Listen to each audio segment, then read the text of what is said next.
I hope you enjoy it. After much thought, I decided to entitle my book, The Enemy of Nations, Piracy in the 21st Century. There are many correct definitions of what piracy was and is considered today.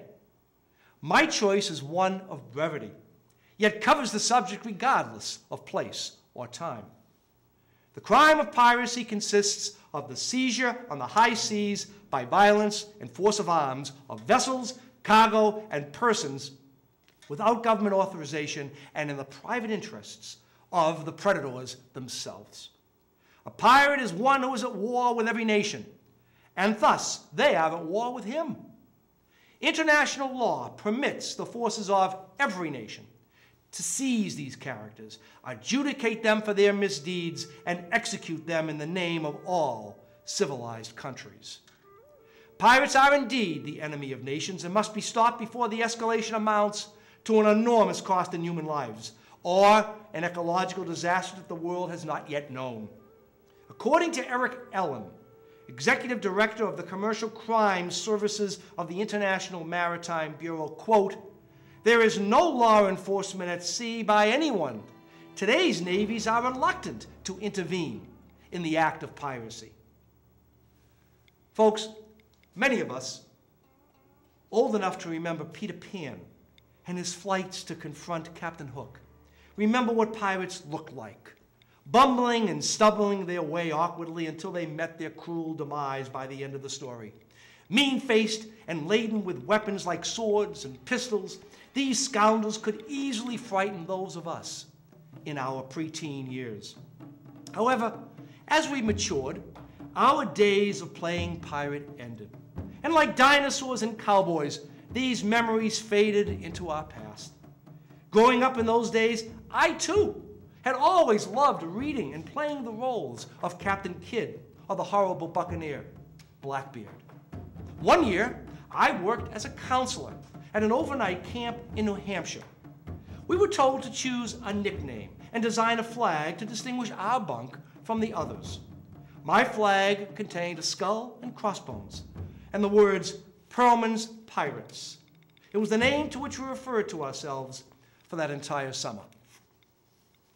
Those were the days, long before airplane hijackings, terrorism, and the horrors of September 11th, 2001. Currently, piracy is rampant in much of the world.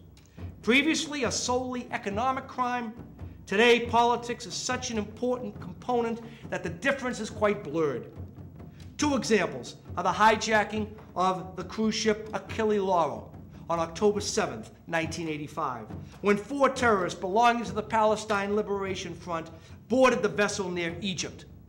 Holding many hostages, these pirates killed the wheelchair-bound Leon Klinghoffer by shooting him and then throwing him overboard. The mastermind behind the plan was Abu Abbas, who was eventually arrested and died in captivity in March of 2004. Of the many crimes that Abu Abbas was accused of, piracy was one of them.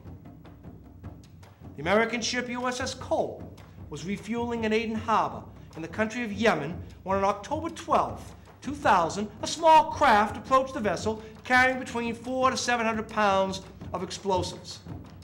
The American sailors, and this is what makes me very angry, the American sailors saw these suicide bombers approaching. They didn't think anything suspicious. As a matter of fact, the sailors mockingly stood at attention and saluted these terrorists. And the terrorists mockingly saluted the sailors back. These suicide bombers then pulled along the side of the Cole, and a horrible explosion resulted in 17 sailors being killed and 39 injured. A 40-foot hole resulted from the blast to the side of the Cole. There have been definite links to Al-Qaeda. In fact, upon hearing the news of the USS Cole, Osama bin Laden himself stated, and I quote, "I knelt and thanked God for this operation which has shaken the American military reputation." Folks, no longer are the stereotypical pirates of fiction viable. Peg-legged roughnecks with eye patch and parrot, they no longer exist. Today's criminals of the sea have replaced the sword and pistol with more deadly weapons, such as machine guns, Uzis, and rocket-propelled grenades. These were fired at the cruise ship Seaborne Spirit near the coast of Somalia in November of 2005. From private yachts in the Caribbean to huge crude oil tankers sailing the waters in Southeast Asia, the cost of piracy today, according to John Brandon, Assistant Director of the Asia Foundation in Washington, totals some $16 billion annually. Well documented, these blatant attacks upon international shipping are and will continue to be a major problem facing the civilized world. Folks, thus far, modern piracy has only slightly awoken the powers that be of the serious cost this crime can cause. It is my hope indeed, to shed light upon this monstrous crime and alert both the leaders of the world, as well as the everyday person, about the tragic results that may occur if stricter measures are not immediately taken. Thank you very much.